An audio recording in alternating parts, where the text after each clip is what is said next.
diperintah Tuhan, ditugaskan Tuhan menulis kitab Yeremia. Lahirlah kitab Yeremia. Wahyu pasal 1:11. Apa yang kau lihat itu dalam artinya dalam sebuah kitab. Lahirlah kitab Wahyu.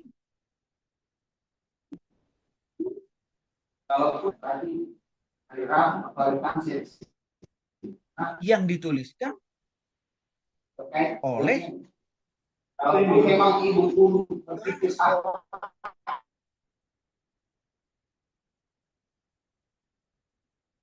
itu hasil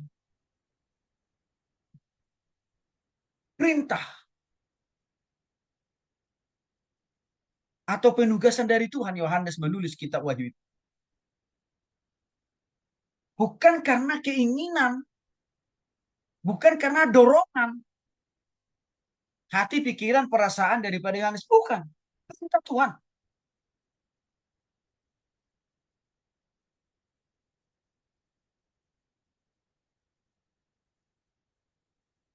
Supaya Yohanes menulis kitab Wahyu. Lahirlah kitab Wahyu. Yang kedua, metode dinamis, yaitu penyesuaian. Artinya Allah memberikan inspirasi, menerangi hati, pikiran, dan perasaan para nabi dan para rasul. Dengan Tuhan pakai bahasa yang biasa kalian pakai, kata Tuhan kepada para nabi dan rasul. Pakai kalimat, huruf yang biasa kalian pakai. Kata Tuhan kepada para nabi dan rasul. Pergunakan semuanya itu dalam menulis setiap firman-Ku, kata Tuhan. Bahkan bukan hanya itu saja yang Tuhan pakai, termasuk diri mereka, hidup mereka, tangan, kaki, dari ujung rambut sampai ujung kaki para nabi dan para komplit dipakai Tuhan total.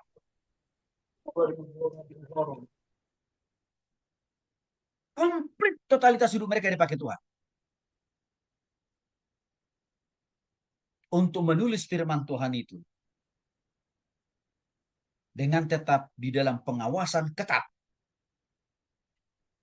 Roh Kudus atau Roh Allah.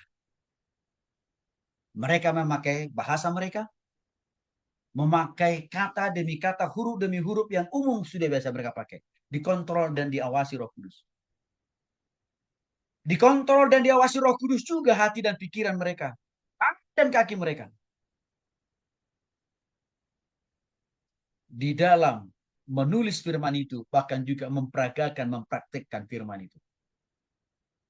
Sehingga sekali lagi tingkat akurasi kebenaran Alkitab itu sangat-sangat luar biasa sempurnanya. Mari kita lihat contoh. Dalam hal metode dinamis atau penyesuaian yang berlaku. Lukas pasal 1 ayat 1-3. Di mana Lukas menjelaskan bahwa ia melakukan penyelidikan, penelitian, riset.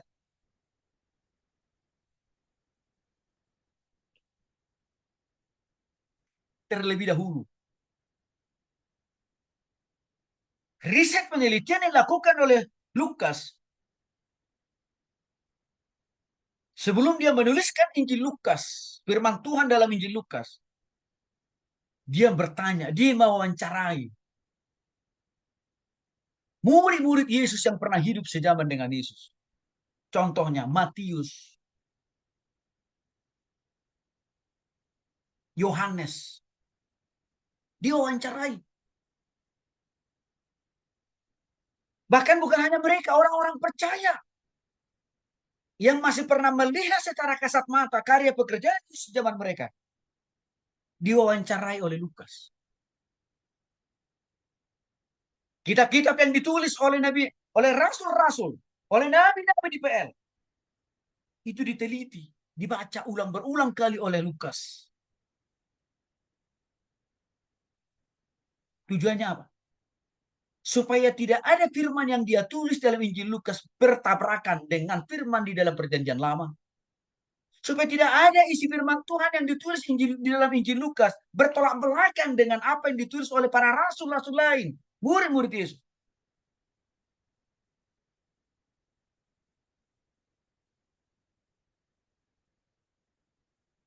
Penyelidikan atau riset yang dilakukan oleh Lukas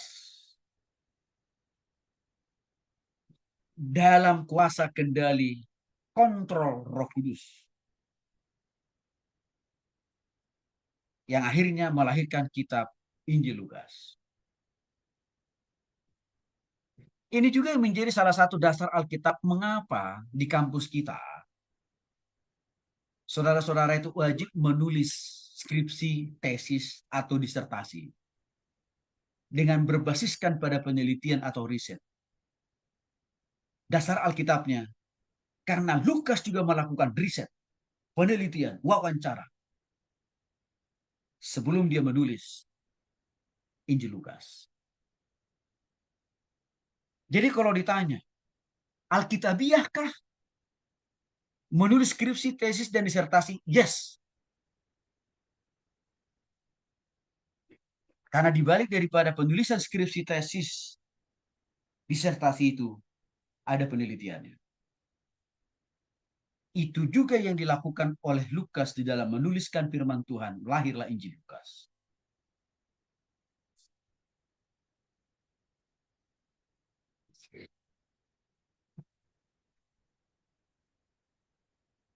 Tapi Bapak Ibu jangan langsung shock, kaget, alias takut. Aduh Pak Tony, aduh Pak.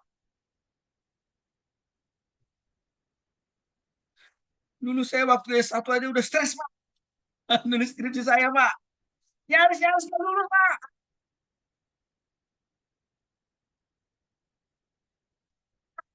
Nanti Pak, kalau saya juga terancam nggak lulus Pak.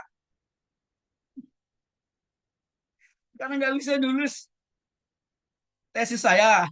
Tenang, ada Roh Kudus menjadi penolong penghibur. Ada perpanjangan tangan Tuhan kok, saya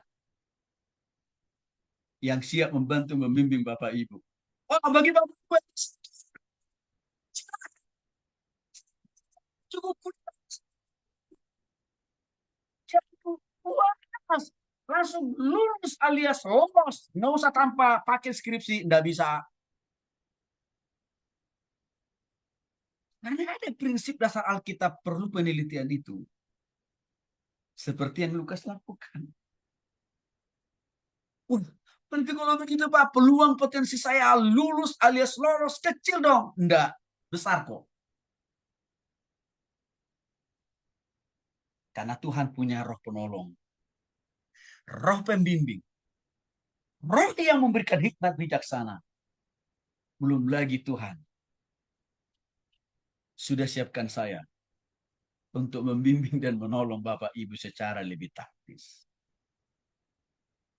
Bapak Ibu dikasih oleh Tuhan Kristus, maka ada banyak orang waktu mau melamar kuliah di kampus kita ini langsung itu dulu yang ditanya ke saya. Pak Tony, bisa nggak Pak? Saya lulus tanpa skripsi, tanpa tesis. Saya bilang nggak bisa. Karena lulus skripsi, tesis, disertasi itu hal yang normal kok itu. Biasa, dari luar biasa. Aduh, kalau begitu Pak, saya pikir-pikir dulu deh. Begitu Bapak Ibu. Jadi mundur. Ya, yang perlu ditakuti dengan menulis skripsi, tesis, disertasi nggak ada. Karena kenapa? Tuhan itu maha penolong kok.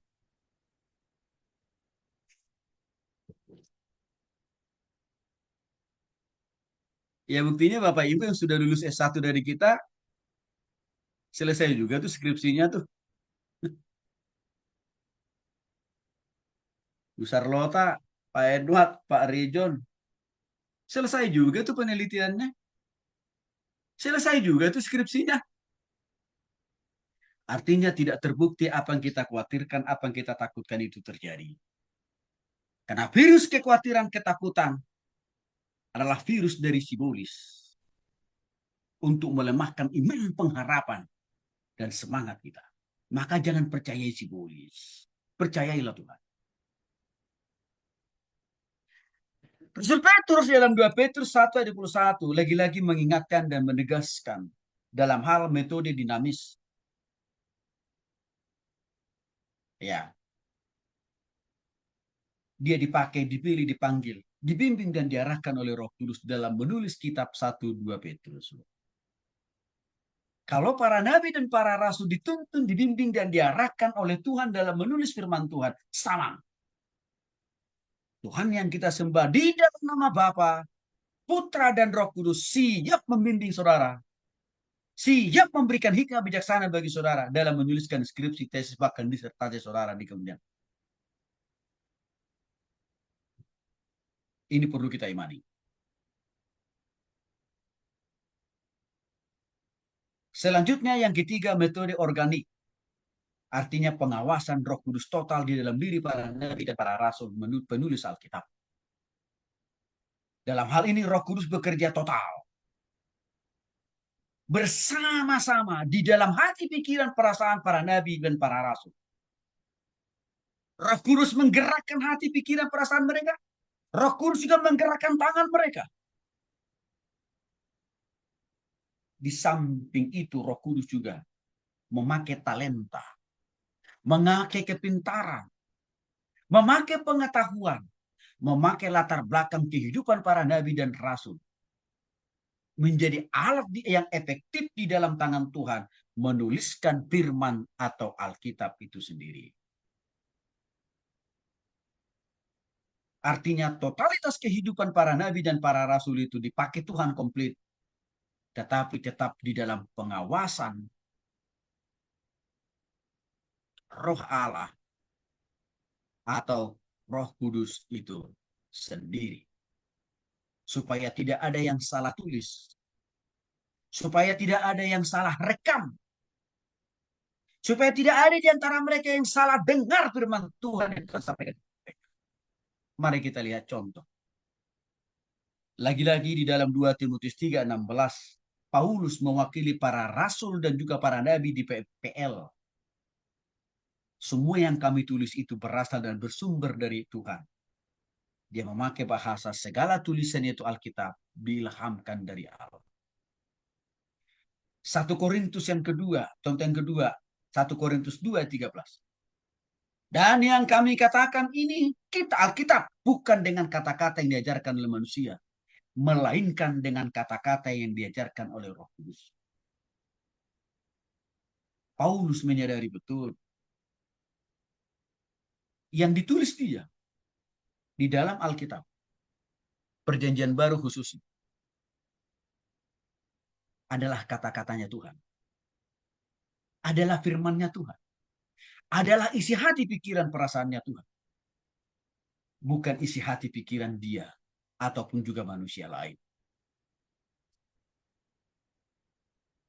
Maka inilah yang melatar belakangi lahirnya surat 1-2 Korintus. Proses yang keempat, melalui pengalaman hidup para nabi dan para rasul juga Tuhan pakai dalam menyampaikan firman-Nya sehingga melahirkan Alkitab. Artinya dalam konteks ini Allah mau menyampaikan, mewahyukan firman-Nya lewat pengalaman para nabi dan para rasul. Entah itu lewat penderitaan, melalui sakit penyakit, seperti yang dialami oleh Ayub, bahkan yang dialami oleh Paulus. Entah itu melalui kebangkrutan total dalam usaha dan bisnis, itu dipakai Tuhan untuk menyampaikan firman-Nya. Itu kan yang dialami oleh Ayub, orang terkaya di Timur Tengah sana. Pernah mengalami kebangkrutan sekalipun dia sangat rohani. Itu juga dipakai Tuhan menyampaikan firman. Yang akhirnya melahirkan, menyimpulkan lahirnya Alkitab. Mari kita lihat contoh. Mazmur 23 ayat 1-6. Daud menuliskan Mazmur berdasarkan pengalaman pribadinya sebagai gembala, juga sebagai pemimpin sebuah negara, dan juga sebagai hamba Tuhan. Pengalaman Raja Daud itu melahirkan kitab Mazmur. Ayub pasal 1 sampai dengan pasal 42. Panjang lebar dijelaskan di sana kisah awal kehidupan rohani Ayub yang sangat begitu sempurna. Takut akan Tuhan. Rohani, rajin berdoa, rajin baca Alkitab. Menjauhi segala bentuk dosa apapun. Artinya sebagai pengusaha dia nggak pernah korupsi. Dia nggak pernah nyogok orang supaya dapat proyek. Dia tidak pernah mengurangi timbangan kambing, lembu, sapi. Waktu ada konsumennya mau membeli, dia nggak pernah kurangi. Apa adanya. Di sisi lain dia dikaruniai oleh Tuhan 10 anak. 3 anak laki-laki, 7 anak perempuan. Dalam konteks orang Batak, keluarga, kehidupan Ayub sempurna. Gabi sangat murah. Ditambah lagi, rohani pula. Nah, itu kekurangannya falsafah adat orang Batak. Ada yang kurang, rohaninya kurang. Hanya berhenti gabi sangat murah. Minusnya tidak disinggung pentingnya pertobatan. Nah, itu masalah orang Batak.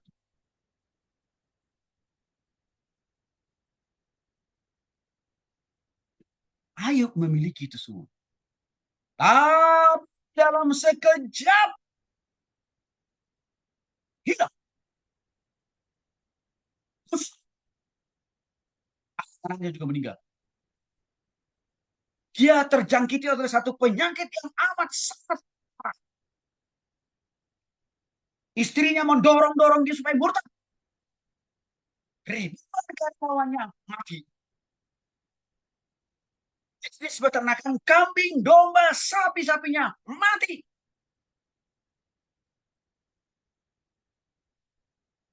Karena diracuni oleh sibolis.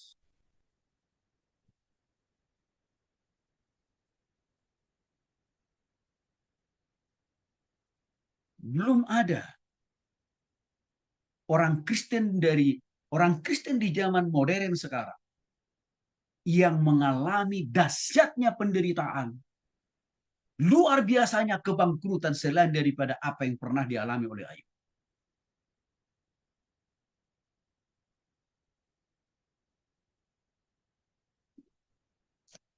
Belum ada orang Kristen di zaman modern sekarang yang mengalami komplikasi, penderitaan, kebangkrutan, kehilangan, kematian anggota keluarga.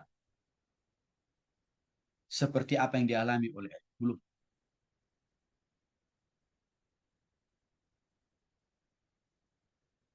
Masih di bawah standar penderitaan, kebangkrutan yang dialami oleh Ayub, yang rata-rata dialami oleh orang Kristen di zaman modern sekarang. Artinya saudara-saudara, sekalipun Ayub mengalami penderitaan berkali-kali lipat, kebangkrutan berkali-kali lipat, imannya tidak pernah bergeser sedikit pun. Lari ke Tuhan-Tuhan atau ilah-ilah yang lain. Dia tidak memilih murtad. Seperti yang dilakukan sebagian orang-orang Kristen yang murtad hari-hari. Dia tetap memilih percaya total kepada Tuhan. Sekalipun kesengsaraan, sekalipun penderitaan sakit penyakit mendera hidupnya, sekalipun dia harus kehilangan anak-anaknya dan semua peternakan kambing dombanya. Hasil kesetiaan, totalitas, loyalitas kepada Tuhan membuahkan berkat yang melimpah yang dicatat di dalam ayat pasal terakhir yaitu pasal 42. Ayub diberkati oleh Tuhan 2 kali lipat dari apa yang baru pertama kali dia dapat, ditambahkan oleh Tuhan 2 kali lipat. Kisah pengalaman hidup Ayub dan usaha dan bisnisnya yang rontok total ini dipakai Tuhan juga dalam menyampaikan pesan-pesan firman-Nya. Maka lahirlah kitab Ayub. Muncullah kitab Ayub. Menjadi pembelajaran yang amat dan sangat berharga bagi kita orang Kristen. Sekalipun kita sudah sungguh-sungguh percaya, bertobat kepada Tuhan, lalu diuji kualitas iman dan pengharapan kita oleh Tuhan, jangan mudah murtad, karena Ayub tidak memilih murtad. Tapi tetap pilihlah percaya total, bergantung total kepada Tuhan. Jangan pula menyalahkan Tuhan. Jangan pula menuding dan menuduh Tuhan sebagai pembuat kebangkrutan yang kita alami. Karena Tuhan tidak pernah membuat kita bangkrut.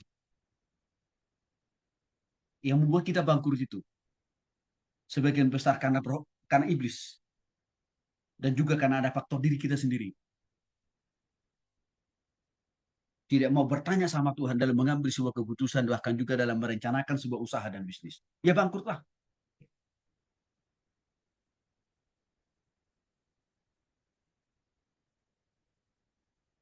Kisah Ayub ini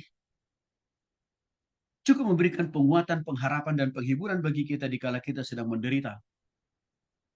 Diterpa oleh berbagai sakit penyakit, bahkan juga dikala kita kehilangan anggota keluarga. Bahkan dikala kita harus mengalami kebangkrutan. Ingatlah selalu, Tuhan tidak membiarkan Ayub total mati. Tapi Tuhan buktikan pertolongannya, berkatnya, penyertaannya, bahkan pelipat gandaan. Pemulihan dan berkat diterima oleh Ayub 2 kali lipat. Maka sering saya katakan Bapak Ibu, berkaca atau bercermin dari pengalaman Ayub. Waktu kita orang percaya sedang diuji lewat soal-soal penderitaan, lewat soal-soal sakit penyakit, lewat soal-soal kebangkrutan, kesulitan dalam membangun usaha, mengembangkan bisnis, dan lain sebagainya, ketahuilah, waktu engkau tetap percaya dan bergantung sama Tuhan, hasil akhir daripada kelulusanmu itu akan membuahkan berkat 2 kali lipat. Untuk itulah Bapak Ibu, saya tidak pernah menyalahkan Tuhan jikalau saya sedang ada dalam proses pengujian atau pembentukan dari Tuhan. Apakah lewat penyakit? Apakah lewat kecelakaan? Ataupun juga lewat hal-hal yang lain. Saya selalu berpikir positif. Oh, saya sedang diingatkan oleh Tuhan. Supaya kita percaya kepada Tuhan, karena saya tahu ujungnya nanti berkat Tuhan. Mari kita menjadi anak Tuhan yang dewasa. Jangan menjadi anak Tuhan yang cerewet dan rewel. Dikit-dikit mengeluh. Maka kalau kita mau simpulkan dalam proses inspirasi, tadi, Allah total, 100%. Berkarya, bekerja di hati, pikiran, perasaan, totalitas hidup para nabi dan rasul. Allah yang 100% pula menjaga, mengawasi hati, pikiran, totalitas hidup para nabi dan para rasul itu, untuk memastikan setiap firman Tuhan yang mereka terima, yang mereka hidup, yang mereka lakukan itu, tidak ada yang mereka tambah-tambahi. Tidak ada yang mereka kurang-kurang.